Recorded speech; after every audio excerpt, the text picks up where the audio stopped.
and Rosen in the morning.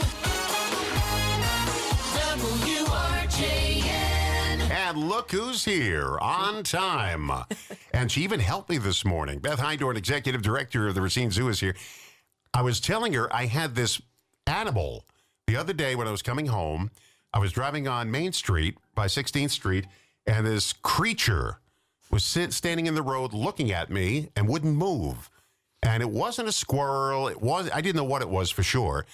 And he was just staring at me, and he wouldn't move. And the more I yelled at him, the more he'd just look at me. Finally, he moved, and I took a picture of him in the grass.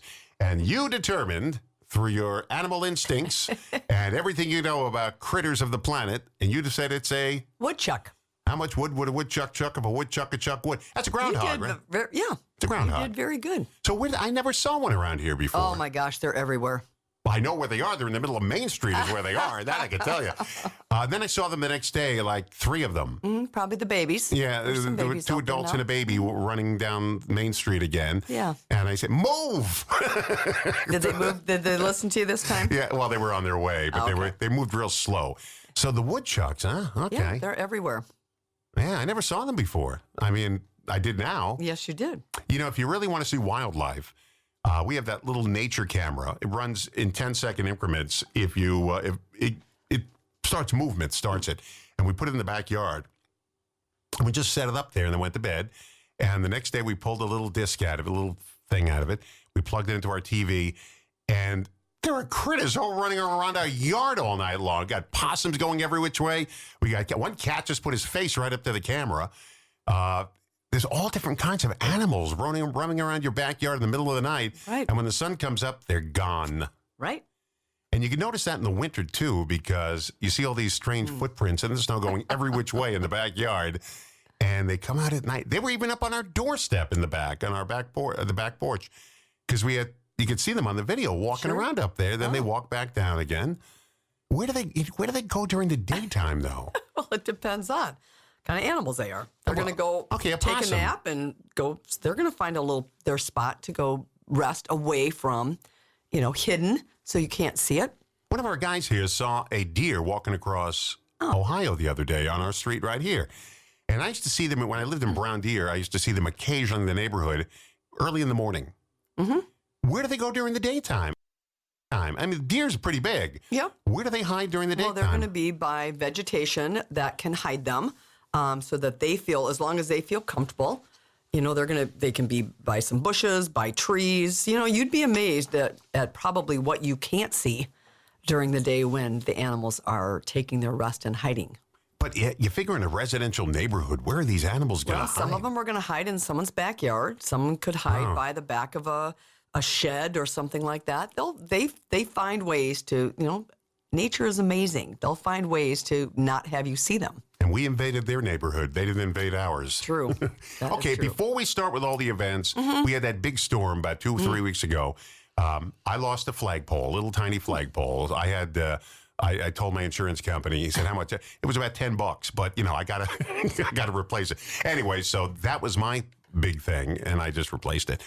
But I went to Wind Point and near the zoo area, and there were giant trees laying on fences. And luckily, I didn't see any houses destroyed. But I texted you because I know you got a lot of trees and so forth, and you were in that area. What happened at the zoo during the storm? Yeah, so we lost about 10 big trees. They'll be all off property after today. It's taken a little while, but so 10 big trees. A couple of them fell on our south fence where our Walkabout Creek is. And then we had one of the trees that's outside our fence line on the east side towards the lake that fell into the zoo fence as well as on top of our storage semi. So, and then we lost a large tent. 40 or 60 by 90 foot tent got destroyed. We almost had a tree fall on our zoo chew, but luckily it did not. So we're good there. And then it ripped up some awnings that were covering some spaces for the zebras and the rhinos. So we probably, all in all, if we add it all together, we're at about $100,000. Whoa! So when you add that tent in there, which is a $40,000 tent. Whoa! So yeah, it was. luckily, no one got hurt. No animals got hurt. But it was a mess. It was a mess that next day. I know my neighbor's dog, and my dogs too, when it thunders outside, get very upset. The other day, his pit bull, he couldn't find, she was hiding in the bathtub behind the shower curtain when the thunder started. Do the animals at the zoo get upset with thunder? You know, we have them all back a house, so they're used to, I mean, that's a natural sound. In even where they would live in the wild, you're going to hear some of those types of things. So it's not like it's never thundered here before, but they're in a pretty enclosed space with some good soundproofing so that they're as comfortable as possible. Well, you know, and the other day, she's a pit bull. She comes over and visits us every Friday. We play with her because I don't have any dogs anymore, so we're the grandparents.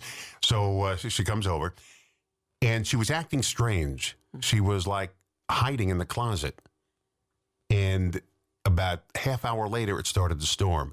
And I think animals can feel the barometric pressure. Mm-hmm. Because barometric pressure is amazing. If you my wife and I were reading about it for 2 hours one day, and she could probably feel the pressure change to the lower pressure, and she knows a storm's coming. Yep. We have a dog that does the same thing.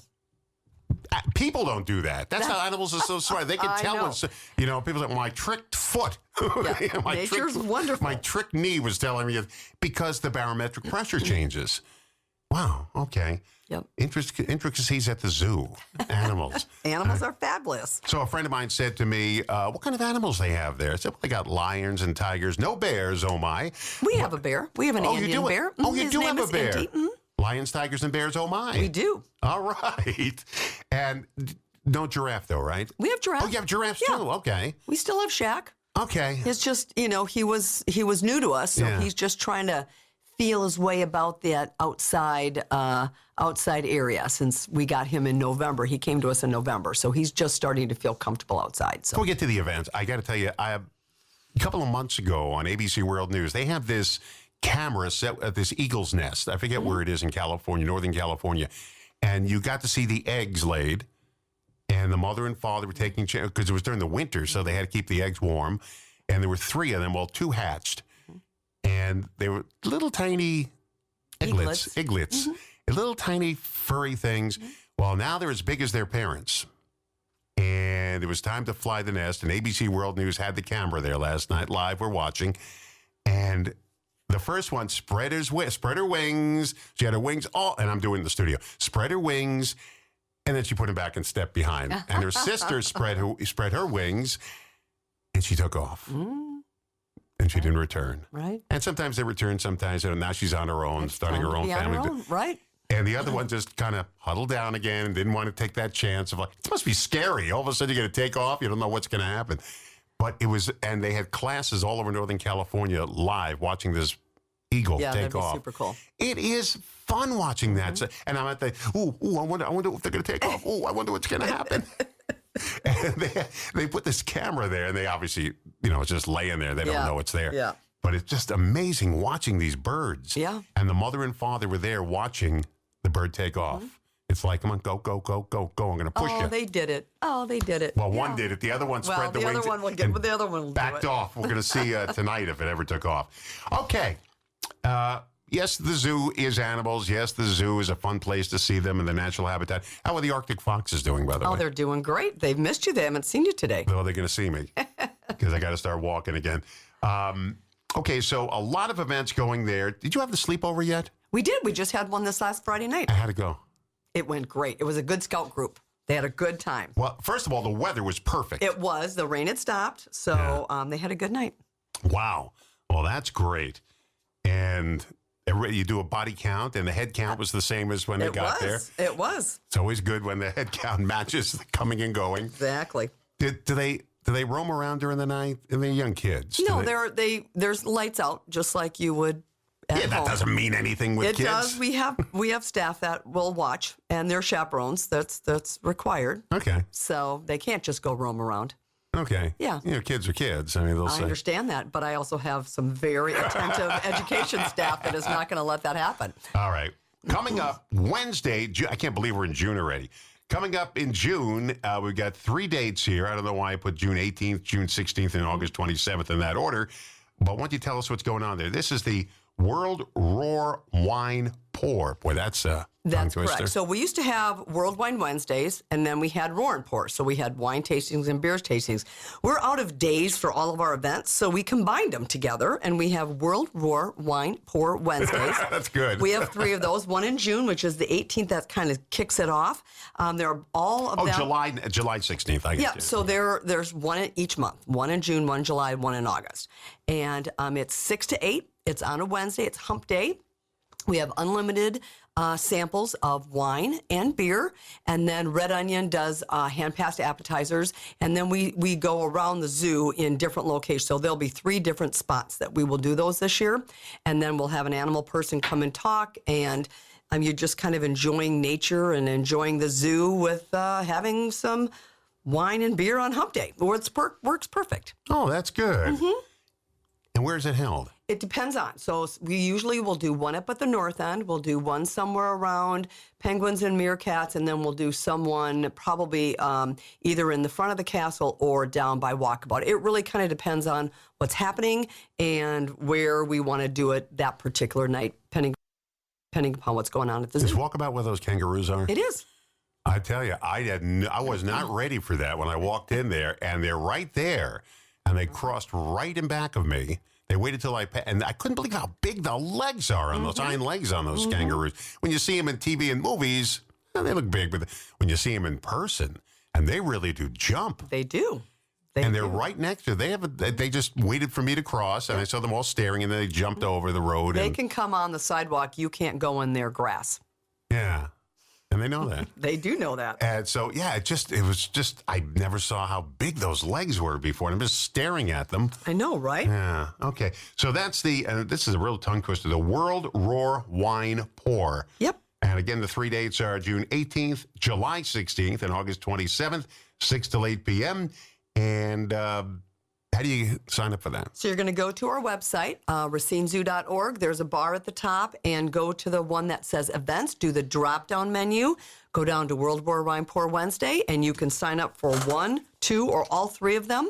And it works great. And we have a lot of people that have come since we've started those 10 years ago, and they've become a little family. They all book themselves. We get some fire pits out there, and people just come and enjoy the wine and beer.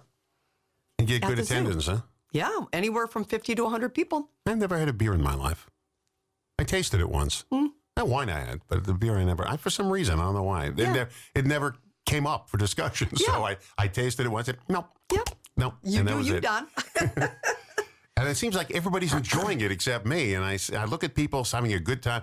I'm going to come home, get a refreshing beer. Well, it looks refreshing. It really does, but I don't know. Okay, we've got a round for rhinos. Could be that too. Yeah. A round for rhinos. Yes, that is our annual golf tournament. You got all these alliterations in here. It's up. I know, they're fun. Okay. Come on, man. And that is on Monday, June 23rd. It's at Meadowbrook Country Club. We have a tee-off time at 2 o'clock in the afternoon. We actually this is a 9-hole tournament for everybody. There's fun games on the course. We'll have the front 9 and the back 9 at Meadowbrook. We do have a few spots for some foursomes. So this is a beautiful time of the year. You may not want to or don't think about coming to the zoo to support it, but you want to support us, but you're a golfer, so come to the golf tournament. There's something for everybody at the zoo. It works great. We got a fun swag bag. Get your foursome ready. We still have some whole sponsorship opportunities. It's a really great day. You can work all morning, be there for registration at 1 o'clock in the afternoon, and play the round, have a great dinner, still be home by 7:30. It's a perfect opportunity to support the zoo. Not putt-putt golf. This is not putt-putt golf. This is not putt-putt golf. Because I'm good on the windmill hole and the clown hole, but I don't know if I can. All right. I don't know how they hold the golf clubs. I tried it once. And it's not like a baseball bat. It is not. That is a true statement. And I did hit the ball once, but it didn't go in the air. It kind of rolled. And you can't. But did it stay straight? It was on a driving range. Yeah. Yeah, so it just went down there. I mean, it didn't kill anybody. It didn't hit anybody. So Okay. that was good. That's great. Don Rosen